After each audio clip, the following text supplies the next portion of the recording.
வணக்கம் அன்பனேயர்களே. இந்த அற்புதமான நேரலைக்கு வரக்கூடிய அனைத்து நல்ல உள்ளங்களுக்கும் வணக்கங்கள் மற்றும் வாழ்த்துக்கள். தொடர்ந்து நம்ம பார்த்துட்டு இருக்கிற எல்லா பதிவுகளுமே வாழ்க்கையில நல்ல ஒரு மாற்றத்தையும், முன்னேற்றத்தையும் குடுத்துட்டு இருக்குதுன்றத நினைக்கும்போது எனக்கு மட்டற்ற மகிழ்ச்சி. ரொம்ப சந்தோஷம். இத தான் நான் எதிர்பார்த்தேன். நல்லதை தேடுபவர்களுக்கு நிச்சயம் நல்லதை இந்த இறைவனும், பிரபஞ்சமும் ஏதோ ஒரு வழியில கொண்டு வந்து சேர்த்துருவாங்க. கவலைப்பட வேண்டிய அவசியமே இல்ல. இந்த பதிவு முழுக்க முழுக்க மிதுன ராசிக்காரர்களுக்கான ஒரு அற்புதமான பதிவு. இவர்கள் வாழ்க்கை இப்படி தான் இருக்கும் அப்படின்னு சில கணிப்புகள் இருக்கு. அது என்னன்றத பார்க்க போறோம். ஆகவே வாழ்நாள்ல மிதுன ராசியில பிறந்தவர்கள் ஒரு முறையாவது இந்த பதிவ முழுமையா பார்த்துட்டாங்கன்னா, கண்டிப்பா அவர்களுக்கான நல்ல எதிர்காலத்த தானே அமைத்துக் கொள்வார்கள் என்ற நம்பிக்கையில இந்த பதிவ நான் உங்களுக்கு குடுக்குறேன். ஆகையால ஸ்கிப் பண்ணாம முழுமையா பாருங்க. எப்படி நம் பதிவுகள் பார்த்தவர்கள் மனதிலெல்லாம் நல்ல மாற்றத்தையும், முன்னேற்றத்தையும் ஏற்படுத்திட்டு இருக்குதோ, அதே போல தான் நம்ம நம்பிக்கையோட குடுத்த மூலிகை சாம்பிராணி இன்னைக்கு அனைவரது வீடுகளுக்கும் சென்று நல்ல அதிர்வலைகளை உருவாக்கிட்டு இருக்கு அப்படின்னே சொல்லலாம்.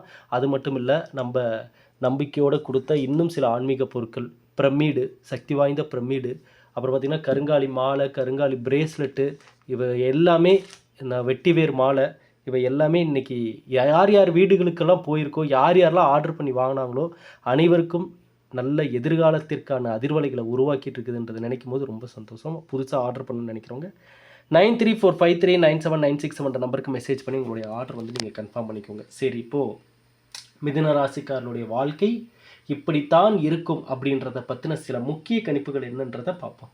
மிதுன ராசிக்காரர்களை பொறுத்தளவுக்கு நம்ம பல பதிவுகள்ல சில விஷயங்கள மட்டும் தெளிவா சொல்லியிருப்போம். என்னன்னு சொல்லி கேட்டீங்கன்னா, மிதுன ராசிக்காரர்கள் மற்றவர்களை சார்ந்து இருக்கக்கூடிய ஒரு வாழ்க்கை முறை இவங்களுக்கு பெரும்பாலும் இவர்களுக்கு சில நேரங்கள்ல பின்னடைவை ஏற்படுத்திருது அப்படின்றத நம்ம சொல்லியிருந்தோம். மிதுன ராசிக்காரர்கள் இவர்கள் வாழ்க்கையில எப்படியாவது முன்னேறிடணும், நல்ல நிலைமைக்கு வந்துரணும், கஷ்டப்படுறவங்க எல்லாத்துக்கும் நம்ம ஹெல்ப் பண்ணணும், நம்ம குடும்பத்துல நாம் எடுக்கக்கூடிய முடிவுகளுக்கு மரியாதை இருக்கணும், நாம் சொல்லக்கூடிய விஷயங்கள எல்லாரும் கேட்கணும், குடும்பத்துல நம்மளும் ஒரு பொருளாதாரத்துல நல்ல ஒரு இடத்துல இருக்கணும்னு பலதரப்பட்ட ஆசைகளையும் கனவுகளையும் சுமக்கக்கூடிய இந்த மிதுன ராசிக்காரங்க இப்ப நான் சொன்ன எல்லா விஷயத்தையும் இவர்கள் அடைந்து அடைந்து விடுகிறார்களா வாழ்க்கையில அப்படின்னு சொல்லி கேட்டீங்கன்னா இல்ல. சரிங்களா? ஏன் அந்த இல்லை என்ற வார்த்தை அப்படின்னு சொல்லி கேட்டீங்கன்னா, மிதுன ராசிக்காரர்களிடம் உள்ள சில மைனஸ் எல்லாம் என்னன்றதையும் நான் சொல்றேன், சில பிளஸ் எல்லாம் என்னன்றதையும் சொல்றேன். அந்த மைனஸ்னால இதுக்கு முன்னாடி நடந்த விஷயங்கள் என்னன்றதையும் நான் சொல்றேன். பெரும்பாலும் இந்த ராசியில தன் கூட பிறந்த நபர்களை கூட இவர்களை முழுமையா புரிந்து கொள்ள மாட்டார்கள்.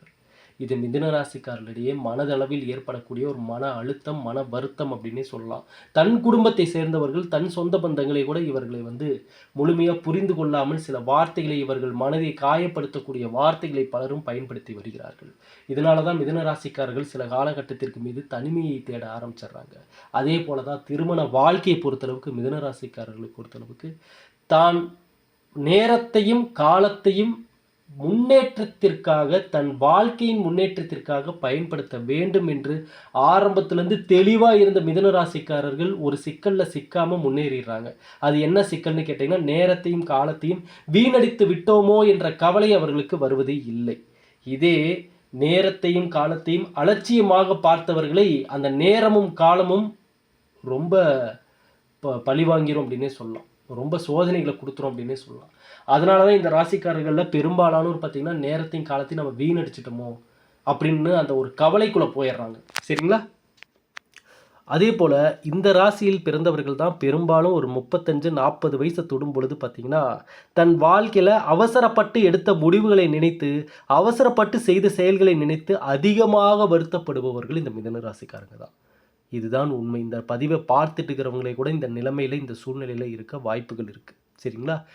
ஏன் அந்த நேரத்துல அந்த விஷயத்த நம்ம பேசணும்? ஏன் அந்த நேரத்துல அந்த விஷயங்கள நம்ம செஞ்சோம்? இது மட்டும் நம்ம லைஃப்ல வராம இருந்தா இன்னைக்கு நம்ம லைஃப் வேற மாரி ஆயிருக்குமே அப்படின்னு பலதரப்பட்ட கேள்விகளும், குழப்பங்களும், சோதனைகளும் இவங்கள போட்டு துளைத்துக் கொண்டே இருக்கும். ஆனா மிதுன ராசிக்காரர்களை பொறுத்தளவுக்கு இந்தே ராசியில நல்ல நிலைமையில் இருப்பவர்கள், செல்வ செழிப்புடன் இருப்பவர்கள் யார் என்று கேட்டீர்கள் என்றால், மிதுன ராசிக்காரர்கள் மற்றவர்களை சார்ந்து இல்லாமல் தன்னை மட்டுமே நம்பி இருக்கக்கூடிய, தன்னுடைய உழைப்பினால எந்த ஒரு விஷயம்னாலும் முடிஞ்ச அளவுக்கு இவங்கள பேஸ் பண்ணி இருக்கிற மாதிரி இவங்க வாழ்க்கையை இவங்கள் கட்டமைப்பு செய்து விட்டால், இவர்கள் எடுக்கக்கூடிய அனைத்து முயற்சிகளும் பெருமளவு வெற்றியே கொடுத்துருது. இதுதான் கவனிக்க வேண்டிய மிக முக்கியமான விஷயங்கள். மிதுன ராசிக்கார நண்பர்களே, பெரும்பாலும் மற்றவர்களை சார்ந்து இருக்கும் வரைக்குமே அந்த தடுமாற்றம் உங்கள் லைஃப்பில் இருந்துட்டு தான் இருக்கும். நீங்கள் தான் வந்து அந்த அதாவது பாருங்கள், இந்த ராசியில் பிறந்தவங்க உங்கள் வீட்டில் யாராவது இருந்தால் கூட, சின்ன பசங்களாக இருந்தால் கூட அவங்கள நல்லா நோட் பண்ணி பாருங்கள். எந்த விஷயத்தை செஞ்சாலும் அதில் ஒரு துணை தேடுவாங்க. கூட இருந்து இவங்க இருந்தால் பரவாயில்ல, கூட ஹெல்ப்புக்கு ஆள் இருந்தால் பரவாயில்ல அப்படின்னு சொல்லி ஒரு கடைக்கு அனுப்பிவிட்டா கூட அவங்களுக்கு பேச்சு துணைக்கு ஒரு ஆள் வேணும்னு எதிர்பார்ப்பாங்க. இப்படிப்பட்ட பழக்கங்கள் இந்த ராசிக்காரர்களிடம் இருந்தால் கண்டிப்பாக நீங்கள் மாற்றிக்கணும். எங்கேயா இருந்தாலும், எந்த வேலையாக இருந்தாலும், எந்த சூழ்நிலையாக இருந்தாலும் தனியாக ஃபேஸ் பண்ண கற்றுக்கணும். தனியாக அந்த விஷயத்தை எடுத்துக்கட்டி செய்கிறதுக்கான அந்த சிந்தனைகளும் செயல்களும் முயற்சிகளும் மிதுன ராசியில் பிறந்தவர்களிடம் இருக்குமேயானால் அவர்களை எப்பேற்பட்ட தடைகளையும் தாமதங்களையும் சோதனைகளையும் சாதனையாக மாற்றிக்கொள்ளக்கூடிய திறமை இவர்களிடம் வந்துடும். ஆகவே அதுக்காக தான் இவர்கள் உழைக்க வேண்டும். அதற்கான முயற்சியை தான் இவங்க எடுக்கணும். என்றைக்குமே மிதுன ராசிக்காரர்கள் பவர்ஃபுல்லான ஆளுங்க தான். ஆனால் எங்கெங்க இவங்க பவர்ஃபுல்லான ஆளுங்கன்றதை மறந்து எங்கே வீக் ஆகுறாங்கன்னா வெளியில் தேடுறாங்க எல்லா விஷயத்தையும். மிதுன ராசியில் பிறந்தவர்கள் என்று தனக்குள்ளே தனக்கான விஷயத்தை தேட ஆரம்பிக்கிறாங்களோ அன்று தான் யார் என்பதையே உணர்ந்து பல உண்மைகளை கண்டறிகிறார்கள். பல உண்மைகளை இவங்க புரிஞ்சுக்கிறாங்க. தன் வாழ்க்கையில் இதுவரை தெரிந்து கொள்ளாத உண்மைகளை இவங்க அப்போ தான் தெரிஞ்சுக்குவாங்க. எதற்காக இங்கே இருக்கோம், என்ன பண்ணிட்டு இருக்கோம், நம்ம எப்படி நடந்துக்கணும் அப்படின்றது எல்லாமே. குறிப்பாக இந்த ராசிக்காரர்களே திருமண வாழ்க்கையில் இருக்கக்கூடியவர்களுக்கு ஆளக்கூடிய ராசிக்காரங்களாக யாராவது வந்தாங்கன்னா, ஆளக்கூடிய ராசிக்காரங்கன்னா இந்த கடக ராசிக்காரங்க, சிம்ம ராசிக்காரங்க, விருச்சிக ராசிக்காரங்க அப்படின்னு சொல்லி குறிப்பிட்ட சில ராசிக்காரங்க இருக்காங்க. கோபம் அதிகமாக வரக்கூடிய ராசிக்காரர்கள். அப்படிப்பட்ட ராசிக்காரர்களிடம் இந்த மிதுன ராசிக்காரர்களுடைய வாழ்க்கை அமைந்து விட்டால் அந்த இடத்தில் மிதுன ராசிக்காரர்கள் தான் விட்டு கொடுத்து போகிற மாதிரி இருக்கும். மிதுன ராசிக்காரங்க தான் அனுசரித்து போகிற மாதிரி இருக்கும். மிதுன ராசிக்காரங்க தான் ஒவ்வொரு விஷயத்தையும் பார்த்து பார்த்து நிதானமாக யோசிக்க வேண்டிய சூழ்நிலைக்கு தள்ளப்படுகிறார்கள். சரிங்களா? அப்போ அந்த இடத்துல அந்த அண்டர்ஸ்டாண்டிங் ரொம்ப ரொம்ப முக்கியம். சரிங்களா? ஏன்னா இப்போ சொன்ன இந்த ராசிக்காரர்கள்லாம் சேரக்கூடிய அந்த இடத்துல தான் பார்த்தீங்கன்னா இவர்களுக்கு அந்த திருமண வாழ்க்கையில் சண்டைகள், சச்சரவுகள், வாக்குவாதங்கள், பிரச்சனைகள்னு பல விஷயத்தை நிம்மதி இல்லாத சூழ்நிலைக்கு தள்ளப்படுகிறார்கள். அதை எல்லாத்தையுமே தவிர்க்கணும், தடுத்து நிறுத்தணும் அப்படின்னா மிதுன ராசிக்காரர்கள் தனக்கான அந்த பேஸ்மெண்ட்டை ஸ்ட்ராங்காக போட்டுக்கணும். என்னன்னு கேட்டிங்கன்னா சமுதாயத்திலே ஆகட்டும், குடும்பத்திலே ஆகட்டும், உங்கள் மீது மதிப்பும் மரியாதையும் அதிகரிக்கக்கூடிய அளவுக்கு நீங்கள் பொருளாதாரத்திலும் உங்களுடைய செயல்பாட்டிலும் சமுதாயத்திலும் சிறந்து விளங்க வேண்டும். அந்த இடத்தை நீங்கள் அமைச்சுக்கணும் கண்டிப்பாக. ஏன்னா இதை என்னங்க நீங்கள் இப்படி அமைச்சுக்கணும்னு சொல்கிறீங்க, ஏன் எங்களுக்கு நாங்கள் அதற்கான விஷயம் அமைஞ்சிருந்தால் நேரம் நாங்கள் நல்ல நிலைமையில் இருந்திருப்போமே அப்படின்னு சொல்லி கேட்டிங்கன்னா உங்களுடைய சுயஜாதகப்படி ஒருவேளை உங்களுடைய சுயஜாதகப்படி தசாபுத்திப்படி இப்போ நீங்கள் கஷ்டப்படக்கூடிய சூழ்நிலையை அந்த கிரகநிலைகள் உங்களுக்கு கொடுத்தாலும் இன்னைக்கு இருக்கக்கூடிய கஷ்டம் நிரந்தரமாக இருக்க போகிறது இல்லைன்றதை மட்டும் நீங்கள் புரிஞ்சுக்கோங்க. சூழ்நிலைகள் மாறும், காலங்கள் மாறும், கிரகநிலைகள் மாறும், பலன்கள் மாறும். அப்படி மாறும் மாற்றம் ஒன்றே மாறாதது. இதை மட்டும் நீங்கள் புரிஞ்சுக்கிட்டீங்கன்னாவே போதும். அப்போ சொல்லக்கூடிய இந்த விஷயம் இப்போ உங்களுக்கு கை கொடுக்கலினாலும் நாளை உங்களுக்கான நேரம் வர்றப்ப இதை நீங்கள் யோசிக்க ஆரம்பிப்பீங்க. ஏனென்றால் மிதுன ராசிக்காரர்கள் ஒரு நல்ல நிலைமைக்கு ஸ்ட்ராங்காக வந்து நின்றுட்டாங்க அப்படின்னா அந்த இடத்துல பல நல்லதை நடத்தி காட்டணும்னு நினைப்பாங்க. பல நல்ல ஒரு சந்தோஷத்தையும் மகிழ்ச்சியும் அந்த இடத்துல கொண்டு வந்து நிலைநாட்டணும்னு நினைக்கிறாங்க. ஆனால் அதை நிலைநாட்டணும்னு நினைக்கிறதுக்கே இங்கே இந்த காலத்தில் பார்த்தீங்கன்னா ஒருத்தருக்கு நல்லது பண்ணணும், நல்லது செய்யணும்னா கூட நம்ம கையில் ஒரு 4 காசு இருக்க வேண்டியதாக இருக்குது. சும்மா நம்ம ஒரு கடையில் போய் ஐயா நான் 4 பேத்துக்கு ஹெல்ப் பண்ண போகிறேன், எனக்கு இந்த பொருட்கள்லாம் இலவசமாக கொடுங்கன்னா ஒரு பொருள் கூட தரமாட்டாங்க. இதுதான் இப்போதைய சூழ்நிலை. நீங்கள் நல்லதை செய்தாலும் தானமே ஒருத்தருக்கு வழங்கினாலும் அந்த தானத்துக்காக கொடுக்கக்கூடிய பொருளை நீங்கள் காசு கொடுத்து வாங்கி தான் இன்னொருத்தருக்கு தானத்தை கொடுக்குற மாதிரி ஒரு சூழ்நிலையில் தான் இப்போ நம்ம எல்லாரும் வாழ்ந்துட்டு இருக்கோம். அப்படின்றப்ப இந்த பணம் சார்ந்த விஷயங்கள் இன்றியமையாததாக கருதப்படுகிறது மிதுன ராசிக்காரர்களுக்கு.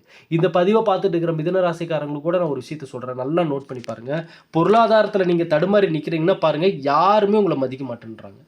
யாருமே ஒரு காலத்தில் உங்களுக்கு மதிப்பும் மரியாதையும் கொடுத்தவங்க எப்போ உங்ககிட்ட கையில் பணம் இல்லை தடுமாற ஆரம்பிக்கிறீங்கன்னு நினைக்கிறாங்களோ அது என்னைக்கு அவங்களுக்கு தெரிய வருதோ அன்னைக்கு வந்து உங்கள் மேலே ஒரு அலட்சியம் ஏற்படுகிறது.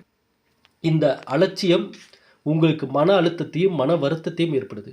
அது கடந்த காலங்களில் பார்த்தீங்கன்னா கடந்த சில வருடங்களாகவே மிதுனராசியில் பிறந்தவர்கள் இந்த வயிறு தொடர்பான பிரச்சனை, செரிமான பிரச்சனை, கிட்னியில் கல் அப்படின்னு சொல்லி இந்த மருத்துவ செலவுகள் அடிக்கடி இந்த மருத்துவ செலவுகள் ஏற்பட்டு இருக்கிறதுக்கான சூழ்நிலைகள் இருக்குது. அல்லது உங்களுடைய வாழ்க்கை துணையோ உங்களுடைய குடும்பத்தில் இருக்கிறவங்களுக்கோ இந்த மருத்துவ செலவுகள் அல்லது அவர்கள் வேலைக்காக அங்கேயும் இங்கேயும் அலையிறதுன்னு இது போன்ற அலைச்சல்களும் மருத்துவ செலவுகளும் இருந்துகிட்டே இருக்குது. மிதுனராசிக்கார நண்பர்களே, முதல்ல நீங்கள் கவனிக்க வேண்டிய மாற்றிக்கொள்ள வேண்டிய முதல் விஷயம் என்னன்னா, முதல்ல நீங்கள் உங்களை விரும்ப ஆரம்பிக்கணும்.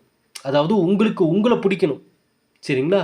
நீங்கள் முதல்ல ஆழமாக நம்பணும். உங்களால் ஒரு விஷயத்தை பண்ண முடியும், செய்ய முடியும்னு நீங்கள் முதல்ல முழுமையாக நம்பினீங்கன்னா மட்டும்தான் அடுத்த நிலைக்கு செல்ல முடியும்.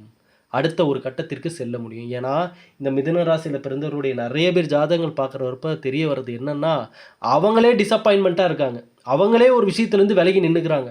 அவங்களே பார்த்தீங்கன்னா முடிவு பண்ணிர்றாங்க. தன்னுடைய லைஃப் அவ்வளோதான், இப்படி தான் இருக்க போகுது, இது ஒண்ணும் பண்ண முடியாது அப்படின்னு சொல்லி, அவர்களே மன அழுத்தத்திற்கு போயிர்றாங்க. இத தான் பண்ணாதீங்க, இத தான் செய்யாதீங்கன்னு நான் சொல்றேன். நீங்க எந்த அளவுக்கு உங்கள் மீது நம்பிக்கையும், உங்க மேல நீங்களே வந்து ஒரு மதிப்பையும், மரியாதையும் வைக்கிறீங்களோ, அந்த அளவுக்கு மற்றவர்களும் உங்கள் மீது நம்பிக்கையும், மதிப்பையும், மரியாதையும் வைப்பாங்க. மிதுன ராசிக்காரர்களுடைய லைஃப்ல இப்ப நான் சொன்ன இந்த விஷயங்கள் எல்லாமே பெரும்பாலும் இப்ப நடந்துட்டு இருக்கும். சரிங்களா? அது மட்டும் இல்லாம படிப்பு சார்ந்த விஷயங்கள்ல மாணவர்களை பொறுத்தளவுக்கு படிப்பின் முக்கியத்துவம் தெரிய வேண்டிய ஒரு நேரம். அலட்சியத்தை தவிர்க்க வேண்டிய ஒரு நேரம். அலட்சியம், இந்த அலட்சியம்ன்றது மிதுன ராசிக்காரருடைய வாழ்க்கையில இருக்கக்கூடாது. 2 விஷயம் இருக்கக்கூடாது. 1 அலட்சியம், இன்னொன்னு சோம்பேறித்தனம். இது 2ம் இவர்களுக்கு பரம எதிரி மாரி. இந்த 2ம் உங்க கூட இருக்கு அப்படின்னா, அது உங்கள முன்னேறவே விடாது. அப்புறம் கடைசியா என்ன பண்ணிரும்னா, நேரத்தின் மீதும், காலத்தின் மீதும் பழிய போட்டுட்டு, இல்ல இவங்களால இப்படி ஆயிருச்சு, அவங்களால இப்படி ஆயிருச்சு, எனக்கு இவங்க எதுவும் பண்ணவே இல்ல, அதனால தான் நான் இப்படி கஷ்டப்படுறேன் அப்படின்னு சொல்லி, மத்தவங்க மேல பழிய போட்டுட்டு உட்கார்ந்துட்டு இருக்கிற மாரி சூழ்நிலைகள் ஏற்பட்டுரும். ஐயா, இங்க யார் மேலயும் காரணம் சொல்லாதீங்க. அவங்களால ஆயிட்டிருக்கு, இவங்களால ஆயிட்டிருக்கு. நீங்க என்ன பண்ணிட்டு இருக்கீங்க? நீங்க என்ன செஞ்சுட்டு இருக்கீங்க? நீங்கள் நினைத்தால் அனைத்தையும் மாற்ற முடியும். அந்த வைப்ரேஷனும், அந்த ஆரம்ப புள்ளியும் உங்களிடமிருந்து ஆரம்பிக்கணும். இங்க மத்தவங்கட்ட அத எதிர்பார்க்காதீங்க. மத்தவங்க மாறுவாங்களா? நல்லத நோக்கி போவாங்களா? நல்லத யோசிப்பாங்களான்னு நமக்கு தெரியாது. அதெல்லாம் அவங்க மனசுக்குள்ள பூந்தெல்லாம் நம்மளால பார்க்க முடியாது. ஆகையால இங்க நம்ப கையில கடவுள் குடுத்திருக்கிற ஒரே ஒரு கவனிக்க வேண்டிய, பயன்படுத்தக்கூடிய ஒரு விஷயம் என்னன்னா, நம்ப லைஃப்ல நம்ம என்ன சேஞ்சஸ் கொண்டு வர முடியுமோ, அத தான் நம்மளால கொண்டு வர முடியும். அதற்கான முயற்சிகள் தான் நம்ம எடுக்க முடியும். மிதுன ராசிக்காரர்களை பொறுத்தளவுக்கு இந்த 2026 உங்களுக்கு கடவுள் குடுத்த ஒரு வரப்பிரசாதம். ஏன் அப்படின்னு கேட்டீங்கன்னா, வரக்கூடிய இந்த குரு பயிற்சியிலலாம் பார்த்தீங்கன்னா, சில நல்ல மாற்றங்கள் எல்லாமே கிடைக்க இருக்கு. வாழ்க்கைக்கு ஏன்னா இவ்வளோ நாள் நீங்க பிசினஸ்க்காக, தொழிலுக்காக அங்கேயும் இங்கேயும் அலைஞ்சு இன்னை வரைக்கும் பெரும்பாலும் மிதுன ராசிக்காரங்களுக்கு தன்னுடைய வாழ்க்கைக்கான பாதை இதுதான், தனக்கான வேலை இதுதான், தனக்கான தொடர்ந்து வருமானத்தை தரக்கூடிய ஃபீல்டு இதுதானே தெரியாமலே இன்னுமே பலரும் இங்கே தவித்துக் கொண்டிருக்கிறார்கள், புலம்பிக் கொண்டிருக்கிறார்கள். அதனால தான் நான் சொல்றேன், ஐயா, கடவுள் உங்களுக்கான வழிகளை காட்டி விடுவது, அதாவது அந்த வழிய காட்டிட்டாலே போதும். நீங்க வந்து அதிர்ஷ்டமோ, கூரைய பிச்சுட்டோ ஒண்ணும் கொட்ட வேண்டாம். நம்ப சம்பாரிக்கிறதுக்கான, நல்லதை அடைவதற்கான அந்த அந்த வழி நம்ம கண்ல பட்டுருச்சுன்னா போதும். அந்த ஃபார்முலா நம்மளுக்கு தெரிஞ்சுட்டா போதும். அதுதான் இறைவன் குடுக்கக்கூடிய விலைமதிப்பில்லாத வரம். மத்தபடி எல்லாத்தையும் நம்பளுடைய முயற்சியால கொண்டு வந்துரலாம். அதுக்காக தான் கடவுள் நமக்கு 6 அறிவு படைத்து, அறிவ அ அ மனிதனாக படைச்சு விட்டதுக்கு காரணம் என்னன்னா, இங்கே அனைத்தையும் நம் முயற்சியால அடைய முடியும். அதற்கான அனைத்து திறமையும் ஒவ்வொரு மனிதனிடமும் கடவுள் குடுத்திருக்காரு. அப்படின்றப்ப அதை பயன்படுத்தாம விட்டவங்க தான் நெறைய பேர். அது அவங்களே வந்து டிசப்பாயின்ட்மென்ட்டா நெனச்சவங்க தான் நெறைய பேர். அப்ப நல்லதை நினைங்க, நல்லதே நடக்கும். மிதுன ராசிக்காரர்களுக்கு இந்த பதிவு மிக மிக பயனுள்ளதா இருக்கும்னு நம்புறேன். உங்களுடைய நண்பர்கள், உறவினர்கள் எல்லோருக்குமே ஷேர் பண்ணுங்க. மிதுன ராசிக்காரர்கள பொறுத்தவரை கடைசியா ஒரு விஷயத்த சொல்லிர்றேன். மற்றவர்களை சார்ந்து இருக்கக்கூடிய வாழ்க்கை மாரி இல்லாம, எதுனாலும் உங்கள நம்பி நீங்க எந்த ஒரு விஷயத்த நீங்க இறங்கி உங்க மேல முழு மூச்சா நம்பிக்கைய வச்சு பண்றீங்கன்னா, அது சக்சஸ் ஆகும். நல்ல அதிர்வலைகள் உருவாகும். நல்லது எங்கிருந்தாலும் உங்களை தேடி வரும். நீங்க முடிஞ்ச அளவு பாசிட்டிவான நபர்களா இருக்கணும். தேவையற்ற நபர்கள், தேவையற்ற வைப்ரேஷன் கொண்ட நபர்கள், நெகட்டிவான வார்த்தைகளை பயன்படுத்தக்கூடிய நபர்கள்லாம் உங்களுக்கு தெரிஞ்சுட்டா நீங்க விலகி போய்க்கிட்டே இருக்கணும். அப்படிப்பட்ட நபர்களோட சேரக்கூடிய மிதுன ராசிக்காரர்கள் தன்னைத்தானே அவங்களே நாட்கள் போக போக நெகட்டிவா யோசிக்க ஆரம்பிச்சுருவாங்க. அப்ப நல்லதே இந்த உலகத்துல இல்லையான்ற அளவுக்கு நீங்க யோசிக்க ஆரம்பிச்சுருவீங்க. ஆகவே நல்லத நினைங்க, நல்லதே நடக்கும். மீண்டும் அடுத்த பதிவுல சந்திக்கிறேன் நண்பர்களே. நன்றி, வணக்கம். இனியாவும் நல்லதே நடக்கட்டும்.